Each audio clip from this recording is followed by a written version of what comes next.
Magandang araw po sa inyong lahat mga tol. Ngayon po ay October 7, 2025. Talaga nga naman ito pong si Rodrigo Duterte. Hanggang sa ngayon, yung problemang mga iniwan niya ay katakot-takot, lalong lumala. Salamat na lamang at meron po tayong matinong Pangulo ngayon na yung mga problemang kanyang iniwan ay sinisikap po nitong matugunan. Napakarami actually. Partikular doon sa ginamit niyang pangako na susugpuin ng kriminalidad, illegal na droga, at korupsyon. Alam naman natin na sa nakalipas po na 6 na taon ng panunungkulan ni Rodrigo Duterte, ang kriminalidad ay hindi naman talaga kahit bumaba nga, hindi po ganun ang nangyari. Partikular sa crimes against person, thousands of murder cases ang nangyari sa panahon ni Rodrigo Duterte. Pagdating naman sa illegal na droga, napakinggan nga natin yung investigasyon ng Quadcom, di ba? Siya pala kasi yung mukha ng illegal na droga. Kaya yung kanyang pangangampanya or war on drugs, maliwanag na balat kayo lamang. Kitang-kita naman natin kung sino-sino lamang ang tinamaan noon, ang mga pangkaraniwang Pilipino.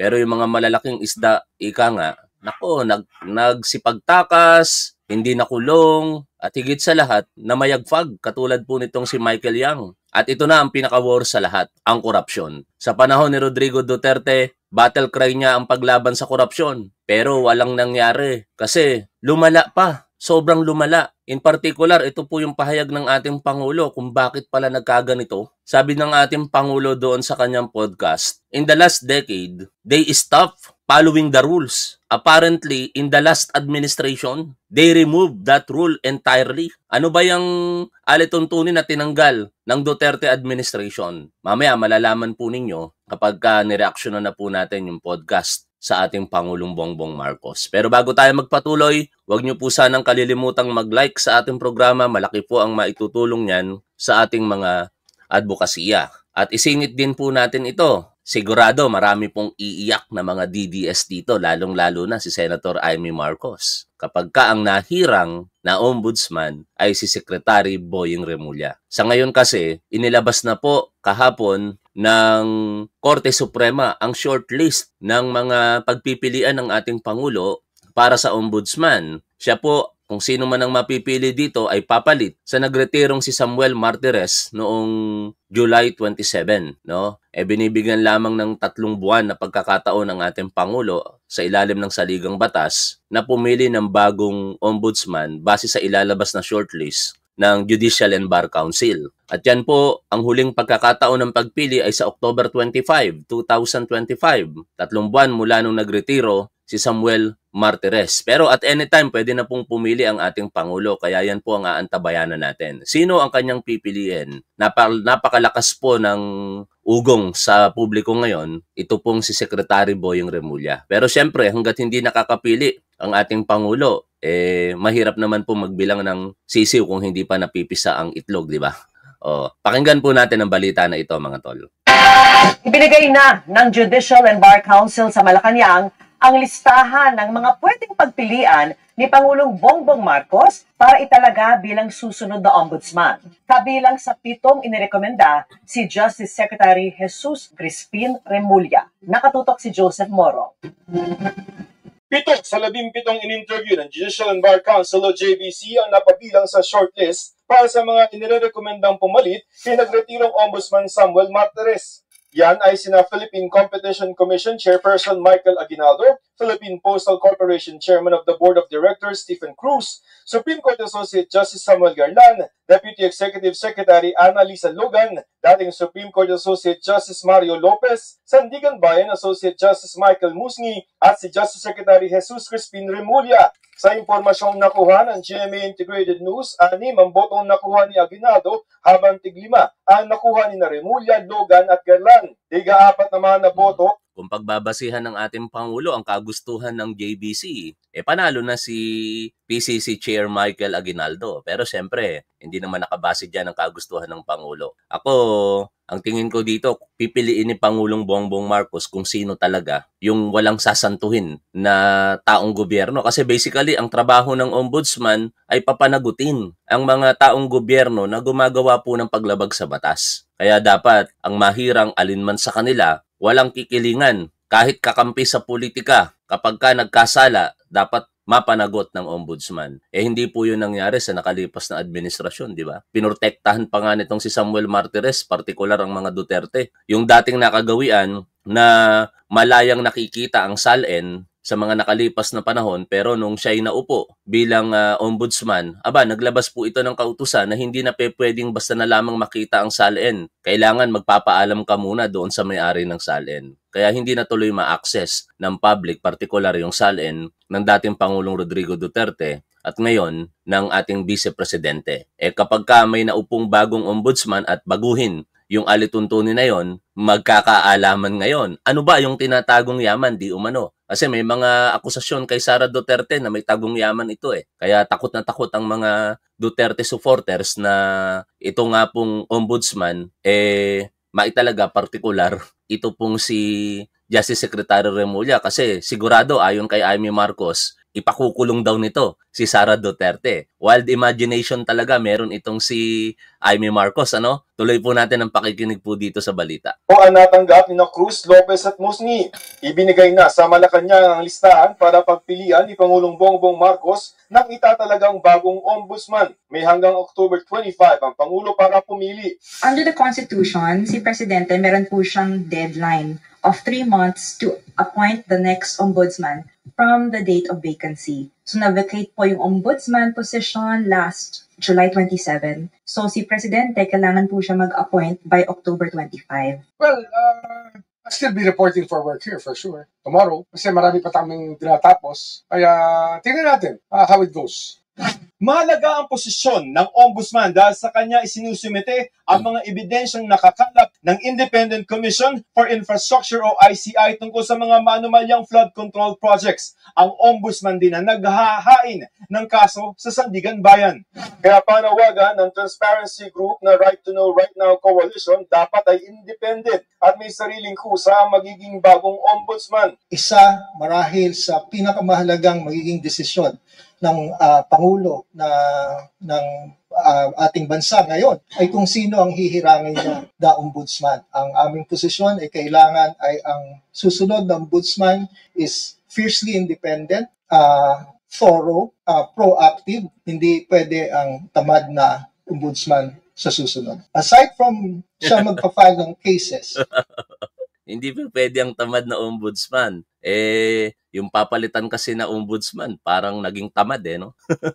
Tamad talaga, hindi lang parang. Pag may mga kasong ganito, hindi kailangang maghintay ng formal na complaint. Hindi niya kailangang maghintay na may complaint even. Hawak din ng ombudsman ang mga Statement of Assets, Liabilities, and Net Worth o SALN ng pinakamatatas na opisyal ng gobyerno tulad ng Pangulo at Vice Presidente. Bagay na dapat daw isa publiko at hindi na kailangang i-request ito ayon sa grupo. Sana yung susunod na ombudsman, wala na yung mga akusasyon katulad ng mga binabato po ni Pebbles Talaquera. No? Ito palang dating ombudsman, ayon kay Pebbles Talaquera, merong Bravo, number 2.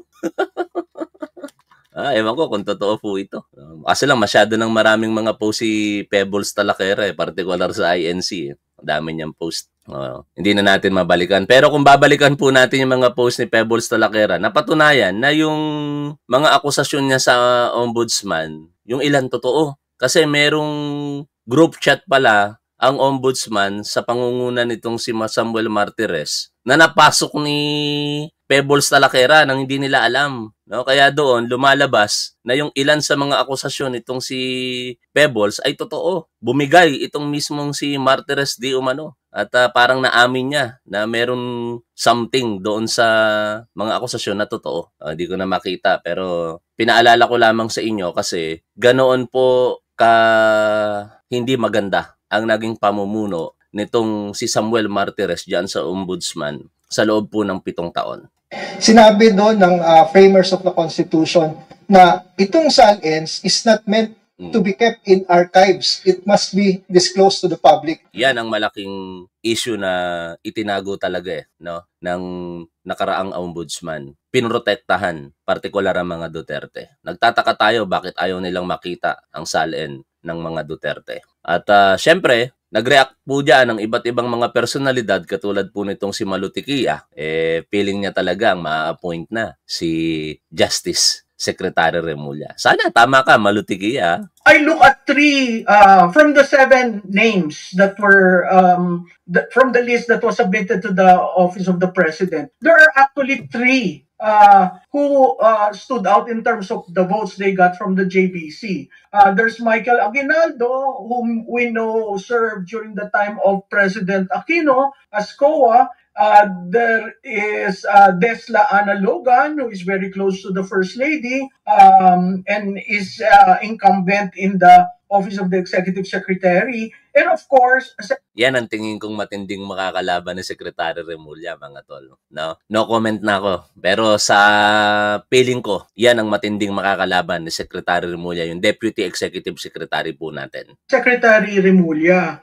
No, si Aguinaldo got 6, which is the highest. I don't know if that will be a metric for the president to consider. But considering that there was an undocketing order issued by the current ombudsman, which actually swept all the issues, all the cases filed against Secretary Remulla from September 9 to 16, that actually paved the way for him to receive a clean bill of health. Now, what are the chances? Mismong kapatid na ng Pangulo nagsasabi, ito na, siya yung mahahalal. Iiyak na lang si Senator Amy Marcos pag nagkataon.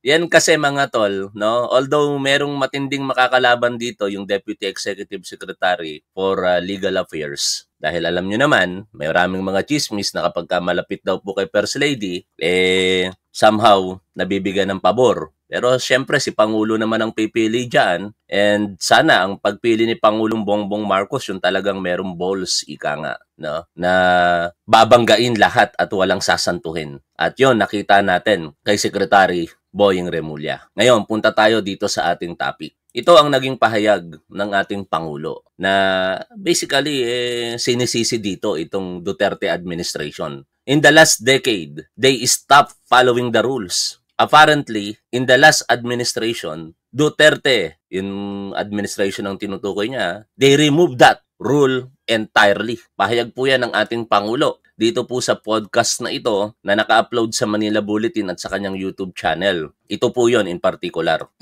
In the last decade, they stopped following the rules. For example, when I was in local government, when national government came in and was going to do a construction, they come in, they do the project. And then at some point, they come back to the local government executives and say, tapos na. Natapos namin yung project. Inspeksyonin nga namin ngayon yun. Pag nakita namin hindi maganda ito, hindi tama itong ginawa ninyo. Hindi ko pipirmahan yung acceptance. Dapat, pag hindi ko pinirmahan yung acceptance ng local government, hindi mababayaran ng kontrakto. Yon ang inalis sa ilalim ng Duterte administration. Pero bago natin tapusin yung vlog na yan, simulan natin. Ano ba yung mga napag-usapan nila rito? Maganda yung mga tanong dito nitong kausap ni Pangulong Bongbong Marcos. Hindi ko matandaan ang kanyang pangalan. Pero play na natin. I'm sorry pagka mga may edad na ang nag-uusap, katulad ng ating Pangulo na sanay sa Inglesan, Inglesero rin yung kausap niya, kaya Inglesan talaga yung re-reactionan po natin dito. We'd like to thank President Marcos for giving us the opportunity and the privilege to have him as a guest here in the sit-down of Manila Bulletin. Not at all. It's a pleasure. Okay, so first question I wanted to throw to you, Mr. President, is, we've had all these natural disasters over the last couple of weeks, no? Cebu, Northern Cebu, Samar, and then the week before, the typhoon in Masbate. Yeah. It seems we're very disaster-prone, no? And this year has been like a Pandora's box in terms of natural disasters. Yeah. How would you assess the Philippines, or what grade would you give us in terms of disaster preparedness and in terms of resilience? In government, the best that we can do is really to be prepared as we can possibly be. And be prepared as we can possibly be. Isang napaka-prank ng sagot. Kasi hindi mo naman talaga magagawa, mga tol, na maging 100% prepared. Pag sinabi kasing 100% prepared, most likely wala nang mga casualties, wala nang mga pagkasira ng mga properties. Kaya ang magagawa mo lang talaga, gawin mo lahat ng makakaya mo sa ilalim ng gobyernong pinamamahalaan mo na maging preparado sa mga pagkakataon. At tingin ko yun naman ang ginagawa ng ating Pangulo sa nakalipas po na mahigit 3 taon na kanyang panunungkulan. Napaka-proactive ng approach ng ating Pangulo when it comes to disaster preparedness, no? Saka ang hinahangaan ko talaga sa ating Pangulo, hindi siya paepal. Hindi siya yung pag may nangyaring sakuna, kalamidad, o kung anumang mga pagsubok sa ating mga kababayang Pilipino, hindi ura-urada pupunta doon, tapos maganda naman yung presensya, no? Kaso lang ang problema kasi doon, parang epal lang dating na nakakapagbigay ka nga ng inspirasyon or lakas sa paningin ng mga tao, pero nakakaistorbo ka doon sa effort na ginagawa para mag-rescue, magbigay ng tulong o kung ano pa. Ang ginagawa ng ating Pangulo, by command, syempre, lahat ng mga nakatalaga na ahensya at mga namumuno dito, sila dapat talaga yung umuna. Tapos ibigay ang mga pangangailangan ng ating mga kababayan, and kapag okay na at medyo nakaka-moving forward na, ika nga, yung ating mga ahensya ng gobyerno at saka yung ating mga kababayan, saka siya magpapakita for moral support. Saka syempre for proper supervision. Bakit ganun ang sitwasyon? Kasi pag ang isang Pangulo ay agad-agad pupunta, o kung sino mang mga personalidad na kilala, makakaabala ka pa eh. Imbis na yung atensyon ng mga taong gobyerno nakatutok sa ating mga kababayang Pilipino, mapupunta pa sa'yo, babantayan ka pa.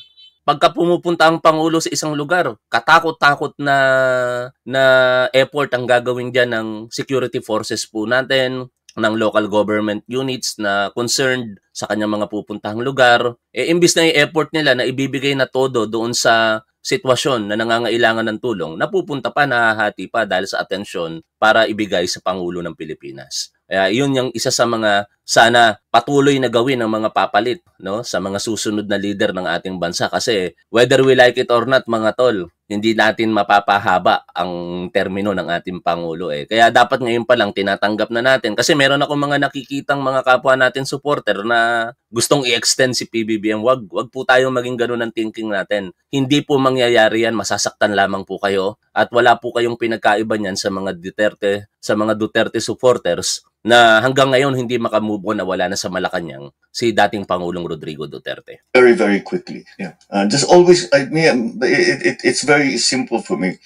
I'm motivated by the fact, think of the children that are in distress now. What do they need? What do we have to do?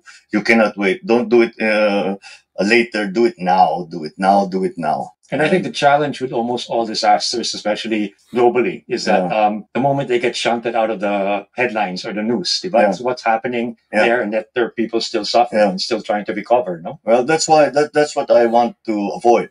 And that's why I made it very clear when I went to both Masbate and to Cebu. I said, this is not a one-time thing. We're here. We're going to stay here until everyone is more or less in a stable condition. The difference between, for example, a storm, a typhoon, like what happened in Masbate, and in an earthquake that happened in Cebu, in Bogo City. Pag bagyo, you can always say preemptive evacuation, dalhin nyo sa evacuation center. However, after an earthquake, the main damage is infrastructure, is structure. Pagdating ng lindol, sasabihin, dalhin natin sa evacuation center. Hindi tayo nakakasiguro sa evacuation center. We have to get the engineers to come in, to inspect, and see. And as a natural reaction, the people do not want to be in concrete buildings. Baka mag-aftershock. So natatakot sila. So they prefer to stay out. We've I got the reports that in Cebu, the tent cities are starting to go up with the help of Dick Gordon and the Red Cross. Singit lang ako, mga tol. What if yung lindol na yan mangyari dito sa Metro Manila? Yung big one na tinatawag. Kasi biruin ninyo, magnitude 6.7 or 6.9. Ang epicenter yata ay doon sa Bogo City, diyan somewhere in Cebu. Tapos gano'n na kagad yung naging sira ng mga infrastruktura, mga bahay. Napakalakas. Daming mga namatay. Tapos dito mangyayari yun sa Manila. Ano kaya mangyayari dito? Kaya ang magagawa talaga dyan, naalala ko lamang yung sinabi ng isang observer na ang tao prepared kapag ka nasa workplace. Nangyari po yung lindol gabi. Past 10 yata in the evening. Nasa mga bahay sila. Parang sinasabi nung observer na hindi yata utilize, na maximize ng mga kababayan natin yung lagi nating ginagawa sa earthquake drill. Ano ba yon? Duck, hold, and cover. Kasi nasa comfort ka na ng iyong bahay eh. Kaya siguro, sa pagkakataong ito, maging pagbubukas din yon sa ating awareness, ano, na isama sa mga ganyang drills, kahit nasa bahay ka lamang, kahit ikaw ay natutulog. Mostly kasi, di ba, ang mga anak natin, nagpa-practice sa eskwelahan, tayo sa workplace, pero pagka nasa bahay na, tiwala na tayo eh. Ngayon, napakahalaga nun para maiwasan yung matinding pinsala or casualty. Tinataya kasi mga tol, nakalulungkot ito kung mangyayari. Na daang libong katao ang papanaw kapag tumama yung Big One dito sa Metro Manila. Kaya sana kung ano man yung mga lesson learned dyan sa Cebu Province, ma-adapt yan ng ating mga namamahala when it comes to preparedness sa mga ganyang uri po ng kalamidad. Sa susunod na pag-uusap nila rito, mapupunta na to, siyempre, doon sa parang teleserye na ating pong pinag-uusapan. No? Sinusubaybayan, ito po yung Flood Control Project Anomalies. At napanood ko lamang kanina sa Billionaire News Channel, pero kagabi po yun pinalabas sa balita, tumabo din ng mga proyekto ang Pamilya Revilla. Singit natin yun mamaya. Been very, very, very helpful. If you don't mind, we'll also shift to like obviously what still is on the minds of a lot of people, diba? Yeah. Starting from when they started marching on September 21 and even before that. No, you've been credited as being like the whistleblower in terms of all these ghost flood control projects that mayors may have been talking about it, but until you mentioned it in the sauna, it wasn't really reaching the level of national discourse. No. But the apprehension in most people's minds now is what is the end game? Yeah. I mean, that you were possibly contemplating, and also is what's going to happen if later on the trail leads to the backyards of your own allies. I think we're already there. Yeah. Why would I even start such a thing if it was somehow for political advantage? Yeah. The reason I brought it up and made it part of the national discourse was quite simply because this could not go on. Yeah. Because if it kept going, we suddenly discovered how deeply entrenched this entire system was. I mean, there's always been a sniff and the suspicion of corruption in government, the different, but not this scale. That was the shocking part. And I said, nothing will happen to the Philippines if we carry on this way. Wala na talagang mangyayari sa atin. The economy will never grow properly. People are not going to get helped. The schools will not get better. The hospitals will not get better. We're not going to get anywhere. Yeah. All of these sort of things will just disappear. And we'll just be this little nation that's sort of feeding upon itself. And that's why I brought it up. And I will continue to bring it up because I do not see any point to anything that we are doing unless we move the country forward. Yeah. If we resigned ourselves to saying that, okay, well, we can't do anything, I only have 6 years. If you resign to yourself to that I can't do anything, you will not do anything. Yeah. And this is what we've seen over so many past decades.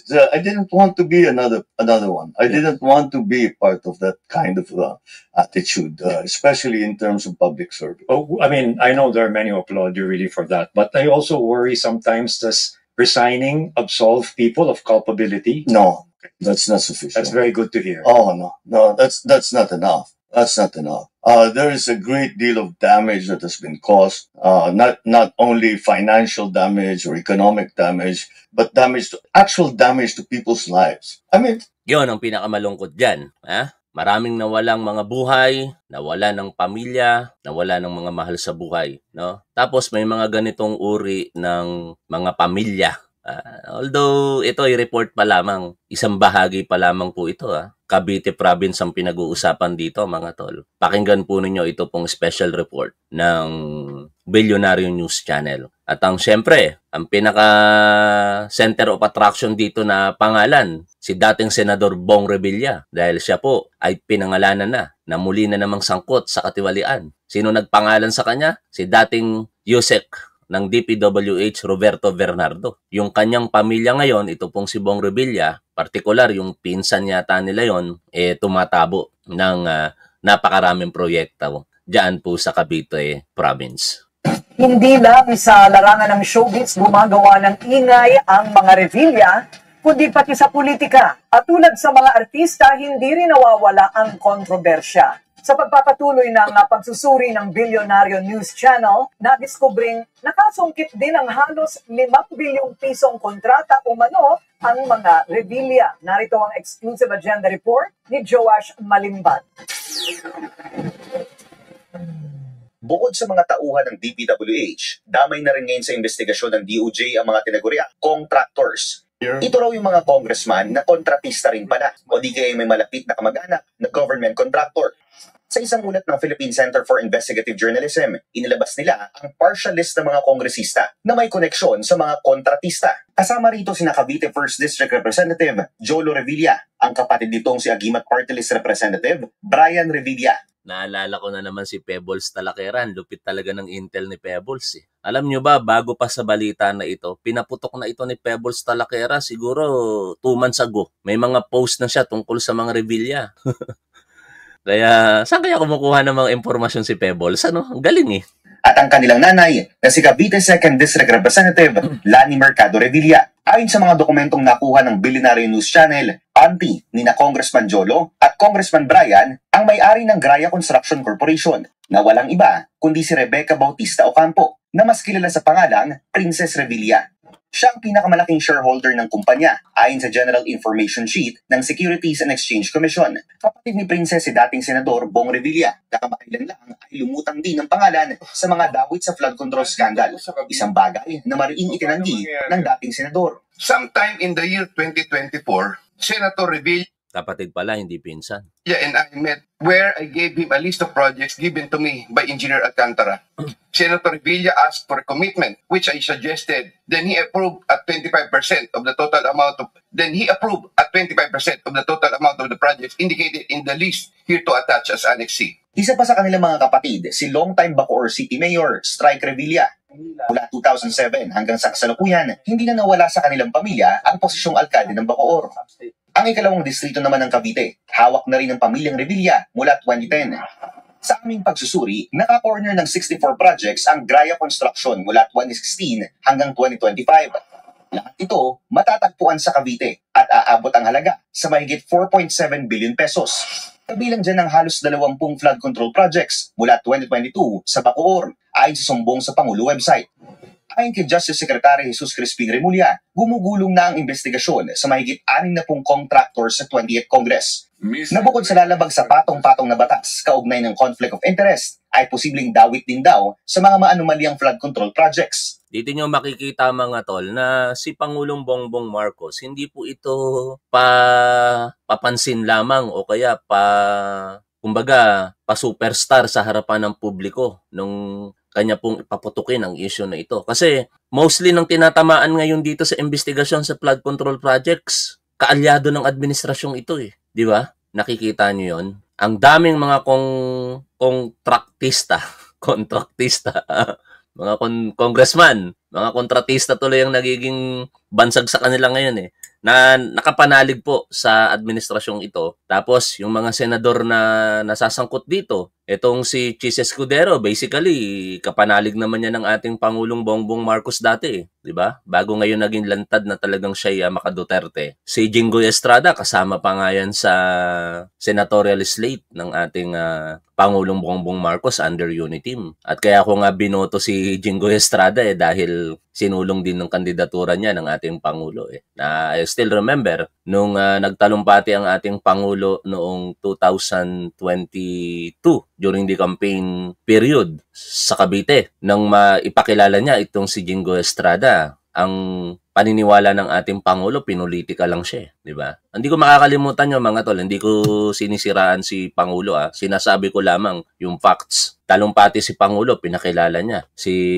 Jinggoy Estrada. At may kinakaharap nga daw na kaso, pero sa paniniwala ng ating Pangulo, political lang yung nangyari. Pero it appears na mukhang kahit si Pangulong Bongbong Marcos, katulad natin, nagkamali sa bagay na yon. Dahil ngayon, naulit Baka kung hindi naulit, masabi pa natin na politika lang, naulit. Nang aksahan na naman itong si Senator Jinggoy Estrada. Si Senator Bong Revilla, kaalyado rin yan ng ating Pangulo. Basically, tumulong yan sa kandidatura ng ating Pangulo diyan po sa Cavite kung saan nakakuha ng napakalaking boto ang ating Pangulo. Even si Joel Villanueva, di ba? Kaya itong mga tao na ito, bagamat ngayon nalalantad na sila'y maka-Duterte talaga, once sa buhay ng ating Pangulo, naging kaalyado niya ang mga ito. At ngayon, dahil nga tinamaan na, parang nagsasama-sama na sila ng mga pare-parehas di umanong magnanakaw. Saan tutungo itong pakikipaglaban ng ating Pangulong Bongbong Marcos sa korupsyon? Hindi natin alam.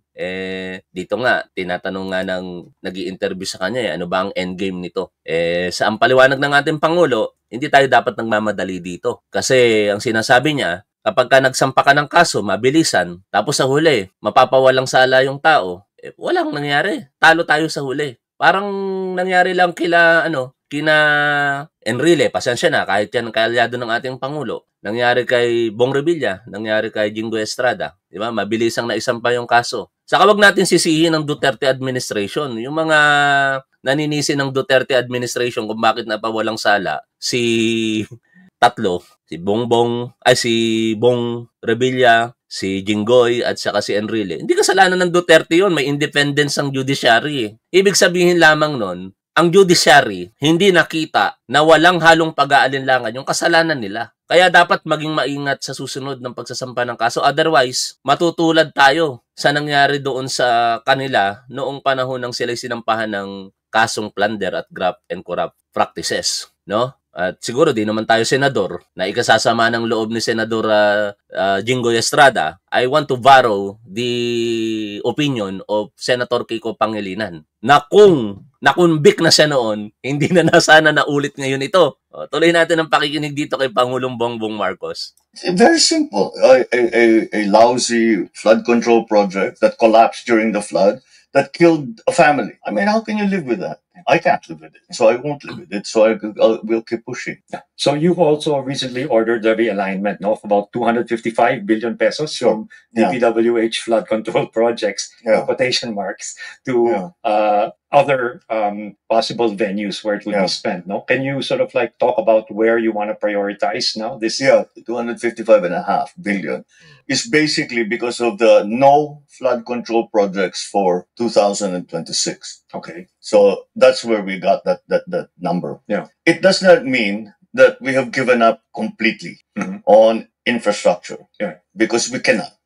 We cannot. If we stop that, we'll stop the economy, basically. DepEd, for classrooms specifically, we are going to put 26 billion for Department of Health, 29 billion for medical assistance, UMAIP, and then the completion of all the other hospitals, the specialty hospitals that we were talking about. PhilHealth, 60 billion to increase the number of coverage, the extent of coverage. 39 billion plus will be going to the Department of Agriculture. You vow that every centavo of public funds will benefit Filipinos, no? But what concrete mechanisms are now being placed so that future budgets are free of these insertions and these anomalies? Is blockchain and AI one of the solutions to create that transparency? Well, I haven't seen any AI that's specifically geared towards that. Blockchain is something that could work. Okay. However, what has happened has been that we have violated the rules.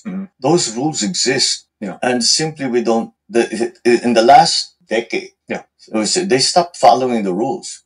For example, when I was in local government, when national government came in and was going to do a construction, they come in, they do the project. And then at some point, they come back to the local government executives and say, tapos na. Natapos namin yung project. Inspectioning namin ngayon yun. Pag nakita namin hindi maganda ito, hindi tama itong ginawa ninyo. Hindi ko pipirmahan yung acceptance. Dapat, pag hindi ko pinirmahan yung acceptance ng local government, hindi mababayaran ng contractor. Sa tawagin yung contractor, tignan mo ulit, hindi tama itong ginawa ninyo, ayusin mo. Pagka naayos nyo yan, pipirmahan ko ito, mababayaran kayo. Yun ang sistema noon. Yun ang dapat. Apparently, in the last administration, they removed that entirely. Okay. And I was shocked. I was shocked because this is like standard procedure. This is like, you don't think about this anymore. I see. In short, In short, mga tol, kung hindi tinanggal yan ng previous administration, baka hindi ganito katindi ang pagmumuka ng mga balasubas na tao sa ating gobyerno mula sa mga mambabatas down sa mga tiwaling public official, kasangbuat ang mga pribadong kontratista. Ngayon, update tayo sa mga impormasyon tungkol po sa flood control project anomalies. Pakinggan po natin ang balita mula po sa GMA News.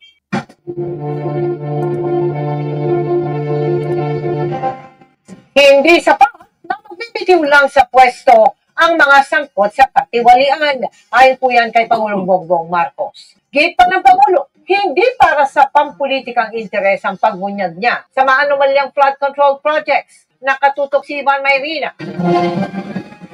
Ang trillion-peso march nitong Setyembre na pagpapakita ng disgusto at galit ng mga Pilipino sa pangungurakot ng pondo para sa flood control projects. Balak na usundan ang isa pang malakihang protesta na ikinakasa sa Nobyembre. Pareho pa rin ang panawagan, panagutin at ikulong ang mga kura. Pero sa kanyang latest podcast, sinabi ng Pangulo na ang pananagutan at pagpaparusa hindi pwedeng madaliin at idaan sa gigil. The sins they committed are it's hard to swallow. I understand that, but if we are a nation, a people of laws, we have to follow the law. Otherwise, whatever we do is not legitimate. We know many of these people are not innocent. Okay. But if you're going to bring them to court, you must have a very strong case. Sa nakalipas sa mga linggo, sunod-sunod na mga pagbibitiw. Kabilang si dating Public Works Secretary Manuel Bonoan. Nag-resign din ang pinsan ng Pangulo na si Martin Romualdez sa pagka-House Speaker at si dating House Appropriations Committee Chairman Saldico sa pagka-kongresista. Hindi anya porke nagbitiw ay absuelto na sa pananagutan kung mapatunayan. That's not enough. That's not enough. There is a great deal of damage, economic damage, actual damage to people's lives. I mean, very simple. A lousy flood control project that collapsed during the flood that killed a family. I mean, how can you live with that? I can't live with it. So I won't live with it. So we'll keep pushing. Batid ng Pangulo na umaabot na sa kanyang mga kaalyadong investigasyon. Patunay niya na hindi ito para isulong ang interes sa pampolitika, kundi para tuldukan ang katiwaliang naging kalakaran umano ng mga nakaraang administrasyon. I will continue to bring it up. If we've resigned ourselves to saying that, okay, well, we can't do anything, I only have 6 years. If you resign to yourself to that I can't do anything, you will not do anything. Yeah. And this is what we've seen over so many past decades. I didn't want to be another one. 255 billion pesos sa pondo na dapat sanay para sa flood control project sa 2026 ang pinalipat ng Pangulo sa iba't ibang departamento. Pero hindi naman daw ibig sabihin na ituluyang ititigil ang infrastructure projects. Ibabalik din anya acceptance requirement kung saan kailangan munang inspeksyonin ng lokal na pamahalaan ang proyekto para iwas ghost o substandard na mga proyekto. Para sa GMA Integrated News, Ivan Mayrina, nakatutok, 24 oras. Tuloy-tuloy lang tayo mga tol. Isinusulo ngayon ng isang kongresista ang pagpasa ng 2 batas para maibalik ang tiwala ng taong bayan. Kabilang dyan ang pagbabawal sa political dynasty na nasa konstitusyon na. Political dynasty, kasalanan naman kasi ng tao di ba? Tayo rin naman na may kasalanan kung bakit nahahalalang magkakamag-anak sa ating mga lugar, sa ating bansa in particular. Iboboto natin Kung hindi naman natin iboboto yan, wala namang magkakamag-anak dyan. Kung hindi binoto ang magkakapatid dyan sa Senado, walang magkapatid sa Senado, walang mag-ina. No? Sa ating mga respective na local units, yung mga locality natin, walang mga magkakamag-anak kung hindi natin binoboto. Pero, syempre, di rin natin masisisi yung mga bumoboto sa huli dahil walang choice Lalong-lalo na yung mga lugar kung saan halos wala namang kalaban, kung hindi sila lang din ang naglalaban. Ay, ang solusyon talaga, eto sana, batas. Ang problema, yung mga tatamaan dito, mga politiko din na magkakamag-anak kaya ito ba ay uubra? Pero wala pang batas para maipatupad. Nakatutok si Mark Salazar. The personal collective privilege. Ipinamukha ni Caloocan Representative Edgar Erice sa plenaryo ang anyay kahihiyang kinakaharap nila dahil sa flood control scandal. Palala na raw ng palala ang galit ng tao sa kanila. This house is on fire. Yes, Madam Speaker, this house is on fire. At ang masakit na katotohanan, tayo mismo ang nagsindi ng apoy na ito. Noong mga nakaraang Kongreso, may mga apoy na. Ngunit sa 19th Congress, sadyang pinasiklab ang dambuhan ng sunog. At ngayon, naglalagablab na rin ang galit ng sambayanan. Giit ni Erice, dapat daw ituloy ang investigasyon at tuntunin ang mga dapat panagutin. It's greed gone wild. 1.45 trillion. Yan ang kabuang halaga ng insertion at diversion noong 2023, 2024 at 2025 General Appropriations Act. Pinondohan ng 19th Congress ang mga proyektong hindi naman bahagi ng panukala ng Pangulo. Ang mga insertion at diversions na ito ay napunta sa mga ghost projects, substandard projects at mga proyektong pumapabor lamang sa mga shrewd businessman na nagkataong naging makapangyarihan na mambabatas. Kaya ako mga tol, kahit ako'y sumusuporta kay Congressman Martin Romualdez, hangad ko talaga ang malawak at malalim na investigasyon sa kanya. Kasi hanggat hindi natatapos ang investigasyon na yan kay Martin Romualdez, hindi mawawala sa isipan ng tao na meron siyang pananagutan. At least, siyempre, yung command responsibility, which is binayaran niya na dahil nagbitiw na siya bilang speaker. Pero other than that, mas malalim ang tinitingnan ng iba Wala ba talaga silang sabuatan ni Saldico? Yun ang dapat natin malaman. Unfortunately, hindi na natin yun makikita in public dahil ang Blue Ribbon Committee, nagbitiw na nga rito si dating Senador Panfilo Lacson at nakasuspend po ito until further notice. Ang Impracom, terminated na ang kanilang investigation, meaning ang ICI na lamang ang natitirang magsasagawa ng investigasyon o kasalukuyang nagsasagawa nito, hindi pa ito isinasa publiko. Umaasa lamang tayo sa mga press statement nila sa pamamagitan ng executive director. Kaya pagka nagkaroon ng investigasyon kay Martin Romualdez, ang dating speaker, maraming magdududa dito mga tol no? Pagka may sala siya, hindi rin matatanggap yun ng mga supporter niya kasi di nakita Lalong-lalo na kapag pinawalang sala siya ng investigasyon. Sasabihin ng mga kritiko niya, tingnan ninyo, pinsan kasi yan ng ating Pangulong Bongbong Marcos kaya pinagtakpan. Kaya sana, bagamat yung iba sa inyo tumututol na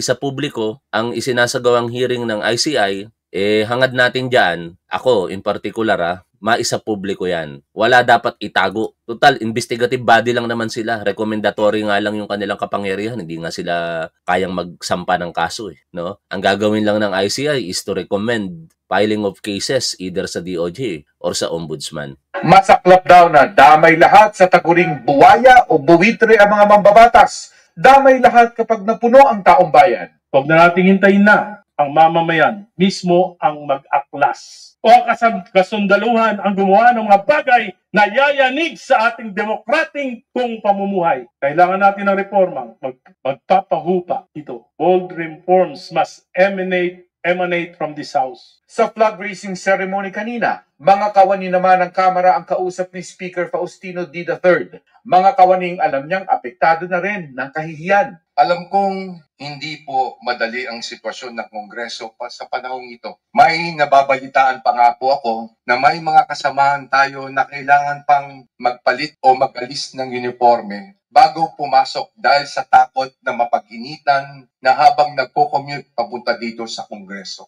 Kinampante ni Speaker, di ang mga kawani na Hindi ka na proud ngayon sa... Kung ikaw ay nasa House of Representatives, di ka na magiging proud Di ba? Dati nakikita natin, ang yayabang nung iba, yung mga sticker, nasa sasakyan pa Sige, maglagay kayo ng sticker pag nakakita kayo ng mga galit sa House of Representatives, baka ang mangyari dyan mabato yung sasakyan nyo nang hindi nyo nakikita. Anyway, mga tol, nahirapan ako magsalita. Sasabi ko lamang kay Tol DJ nung ako naging bisita niya sa kanyang programa na matagal-tagal ako hindi inuubo, no? Bigla naman kinabukasan talaga, pagkasabi ko nung parang nabiso, ika nga. Nanakit na yung lalamunan ko, tapos ngayon, eto na. Sana wag lumala, dahil pagka lumala, hindi muna tayo makakapag-vlog. Hanggang dito na lamang muna. Shoutout po sa inyong lahat, mga tol. Maraming salamat sa patuloy na suporta sa ating gobyerno, sa ating Pangulo, at sa ating programa. Lagi po nating tandaan kung ano ang tama at dapat, doon po tayo. Keep safe, see you always. Bye for now, mga tol.